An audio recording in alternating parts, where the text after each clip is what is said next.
What's going on, y'all? Chuck Nunface. The knife you're looking at is a Microtech Morka collab. The Stitch Ram-lok. Look familiar? It should. I had one of these before, ended up selling it. Got another one again. If you're subscribed to the channel, I certainly do appreciate it. If you're watching this, please consider subscribing. It definitely helps me out a lot. And drop a like if you like this video. Maybe leave a comment. Let me know what you think.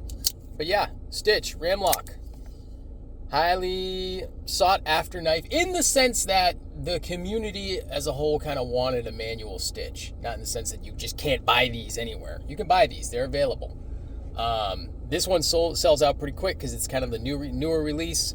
And this is as you can see, the apocalyptic 100% all over. Well, the flats are satin, like a belt satin.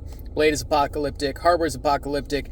Scales are that natural aluminum apocalyptic finish. And then you got a clear coat on it. Cool. I really like that look. I actually had the auto version that was all kind of the raw aluminum look as well.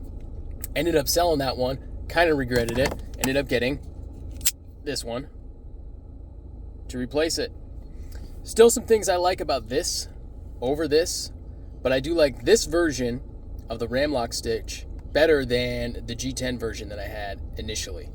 So I'll kind of get into a little bit of that. Got this from NC Blade.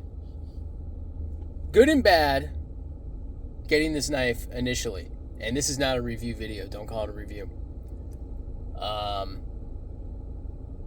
The good, I mean, I got the NC Blade. I think they're a great company. Okay, I like them. I think they offer some good products. They're the exclusive U.S. dealer of CKF, if you're into that. And, you know, they carry good stuff.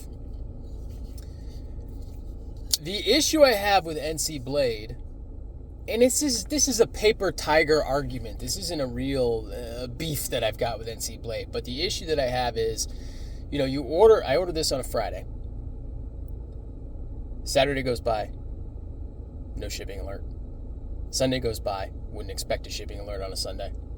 And then Monday morning, I get a shipping alert, and it's picked up Monday afternoon.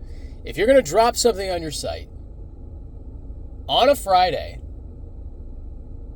you need to print that label and get it in the mail on Saturday. You got to do that. It's unacceptable to take an order on a Friday. Now, I understand you can't do same-day shipping, and I think this was the afternoon anyway, but, you know, I understand not doing same-day shipping. But to not even get a label printed until Monday, yeah, it's batshit. You got to get your labels printed, and you got to ship it out on Saturday morning. Now, I don't know what their situation is, you know, family situation, and they got plans, they've set weekends for family time, what have you. I can respect that. However, if you are running a business, if you take an order on a Friday, you need to get that sumbitch in the mail on Saturday, as best you can, within reason. I don't think it's unreasonable to expect that. I think it might be unreasonable to expect same-day shipping. Certainly most companies won't offer same-day shipping after a certain time. But not to have a shipping label printed until Monday morning. I mean, this isn't a person-to-person sale. This is a business. That being said, to the USP, this knife, so I got my shipping alert. It wasn't supposed to come in until tomorrow. Or today, actually. When you're watching this, it'll be today, Friday. But it came in on Wednesday. So credit to USPS for doing very fast shipping. So they're in North Carolina, so they've got a great hub. They get things out, and they get it in the air, and they get it to their destination. And then the local PO picked it up in good time. Because sometimes your local post office, mine at least, well, if they know they got a day or two, they won't rush to get it on the truck to be delivered the day that they receive it. They'll say, well, I can go on tomorrow's truck. So credit to the USPS all around, and maybe credit to NC Blade, because they know their postal system. Maybe that's the case. But that aside, really can't argue because I got it early anyway. So it's kind of like I say, it's a straw man argument. I don't know if that's a straw man argument. I don't think that's the proper way to describe it. So it's not a real argument. The next issue I have is actually with Microtech on this one. This thing came filthy. filthy dirty from the factory. Now, they'll usually have a sheen of oil on the blade when they deliver a knife. I get that completely. It's no big deal. You take a little paper towel, microfiber cloth, something like that. You just wipe it off. Done and done. This thing was just grit. It was just gunk, not gunk. It was a film. It was a film that made the handle actually look different in color. It almost looked olive. It looked like OTG. And I picked it up and I was like, what in the world? And I was, finger banging it a little bit, playing with it. The action wasn't all that great to start out with, and that's to be expected. It needs to break in a little bit. But I mean, my hands, I had black crap all over my hands because it was that dirty. So I was like, what are y'all doing before you put a knife in the sleeve? Like who's got the white gloves on before they're putting it into the baggie and shipping it out to the customer?